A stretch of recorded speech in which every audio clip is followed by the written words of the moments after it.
baby, if you are bad, I am your dad. இப்போ தளபதி விஜய்க்குன்னு ஒரு style இருக்குங்க. Audio launch வந்துட்டு ஆளை கையிலேயே பிடிக்க முடியாது. ஏன் அப்படி சொல்றேன்னா, அவருடைய தனிப்பட்ட கருத்தா இருந்தாலும் சரி, அந்த குட்டி ஸ்டோரியா இருந்தாலும் சரி, அதை வந்து அவரு பாணியில அவர் சொல்ற நகைச்சுவை தன்மையோட சேர்த்து அந்த ஒரு மாஸ் எலமெண்ட்டும் அதுல இருக்கும்.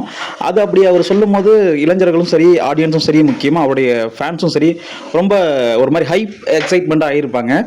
இப்ப அதே ஒரு ஃபார்முலாவை தான் தனுஷ் அவர்களும் பயன்படுத்துறாரோ அப்படின்னு தோணுது. ஏன் அப்படி சொல்றேன்னா, இப்ப அவருக்குன்னு ஒரு பாணி வச்சுக்கிட்டாரு. எப்படின்னா, இப்ப சூப்பர் ஸ்டார் எப்படி ஒரு மாதிரி எல்லாரையும் கலாய்க்கிற மாதிரி கலாய்ச்சி, அது மட்டும் இல்லாம ஒரு கருத்துக்கள், ஏதாவது ஒரு கருத்துக்களை சொல்லிடுவாங்க. இந்த பழமொழி அப்படி அந்த மாதிரி சொல்லிடுவாங்க.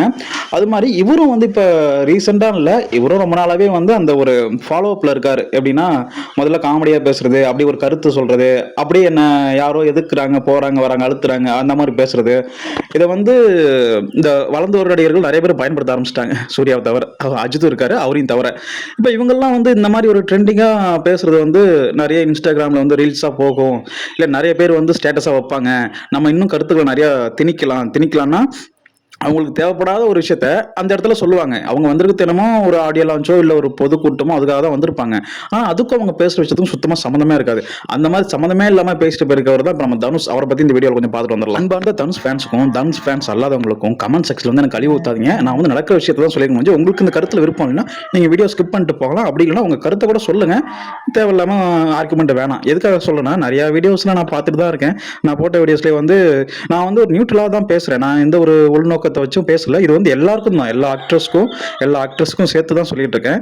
இந்த வீடியோல வந்து இவர் இப்ப என்ன எதை பத்தி பேசிருக்காரு அப்படிங்கும் போது நான் என்ன சொல்ல வரேன்னா, இவர் வந்து நீட்டுக்கு வந்து இவர் வந்து எந்த ஒரு வாய்ஸுமே கொடுக்கல. மீன்ஸ் அவர் கொடுக்கவே இல்லைங்க, பேசவே இல்லை. ஏதோ ஒரு சோசியல் மீடியால ஒரு ட்விட்டோ இல்ல ஏதாச்சும் ஒன்னோ போட்டுக்கலாங்க, ஒண்ணுமே போடல. இவர் என்ன ஒரு விஷயத்த நான் சொல்ல வரேன்னா, இப்போ இவருக்கு பர்த்டேக்காக அவர் வந்து நலத்திட்டங்கள் நிறைய நலத்திட்டங்கள் அப்படிங்கும் போது, அதாவது பிளட் டொனேஷனும் பிளஸ் இந்த ஆட்டோக்கள், அது மாதிரி அவங்களுடைய ரசிகர்களுக்கும் இல்ல முடியாதவங்களுக்கும் அவர் ஹெல்ப் பண்றாரு.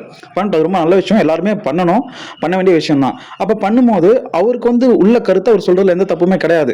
அப்படிங்கும் போது இப்போ இந்த நீட்டுக்கு வந்தப்ப ஏன் அவர் எதுவுமே வாய் திறக்கல, இந்த ப்ரொடெஸ்ட் வந்தப்ப ஏன் அதை பத்தி எதுவுமே பேசல அப்படி இருக்கும்போது, இப்போ வந்து இந்த நேஷனல் அவார்டை பத்தி கொஞ்சம் பேசியிருக்காரு. அந்த படம் வந்து நேஷனல் அவார்டுக்கு தகுதி இல்லாதுன்னு எல்லாருமே சொல்றீங்க. அது எனக்கு கிடைச்ச வரைக்கும் எனக்கு பெருமை தான்.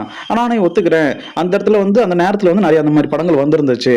இருந்தாலும் என்ன நீங்க சப்போர்ட் பண்ணுங்கன்னு சொல்றாரு. ஓகே, நம்ம யாருக்கு எந்த படத்துக்கு போகுதோ போலியோங்கிறது நம்ம முடிவு பண்ண முடியாது. அது வந்து இந்த நேஷனல் அவார்டு கொடுக்குறவங்களை பொறுத்த இருக்கு. அது இப்போ அதுக்கும் தனுஷுக்கும் எந்த சம்மந்தமும் இல்லை. அவருக்கு கிடைச்சிருக்குன்னா அது அவருக்கு ஒரு பெருமை வாய்ந்த ஒரு விஷயம் தான்.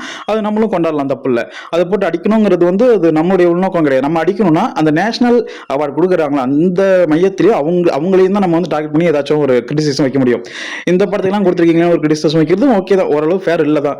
அதுக்கு அவர் வந்து சொல்ற விஷயம் வந்து எப்படி முரண்பாடாக தான் இருக்குது. அவர் சொல்ல வேண்டிய விஷயத்த அவர் டைரக்டா சொல்லாம இன்டைரக்டா சொல்ற மாதிரி பேசிட்டு இருக்காரு. ஏன்னா அவர் அரசியலுக்கு வர போறாரு அப்படின்ட்டு இந்த ஸ்பீச்சை வச்சுதான் இதுக்கப்புறம் தான் எல்லாருமே சொல்லிக்கிட்டு இருக்காங்க. இதுக்கு முன்னாடி இந்த விஷயம் வந்து இந்த அளவுக்கு பெரிய விஷயமா போகல. எதுக்காகனா இவர் பேசின விஷயங்கள் எதுவுமே ரொம்ப அரசியல் சார்ந்து இருக்காது. இப்ப இந்த விஷயம் பேசும்போது அரசியல் சார்ந்து இருக்கிற மாதிரி தான் அவர் சொல்றாரு. இதுக்கு முன்னாடி ஒரு 2-3 வருஷத்துக்கு முன்னாடி வந்து விஜய் ஏதோ இன்டர்வியூ கொடுத்தாலும் நான் அப்படின்னு ஏதோ ஒரு வகையில வந்து ஹிண்ட் கொடுப்பார்ல. ஆனா ஒண்ணு, சோசியல் மீடியா எப்பெல்லாம் தோண்டு வருதோ அப்பட்டியும் நான் வந்து ஒரு பெரிய ஒரு குண்டை ஒன்று தூக்கி போட்டு போயிடுறாரு. அவர் சும்மா போயிடுறாரு. இங்க இணையத்துல தான் எல்லாரும் பிடிச்சி அடிச்சுட்டு கிடக்குறாங்க. என்ன ஏதுன்ட்டு போக போக பார்த்தா தெரியும்.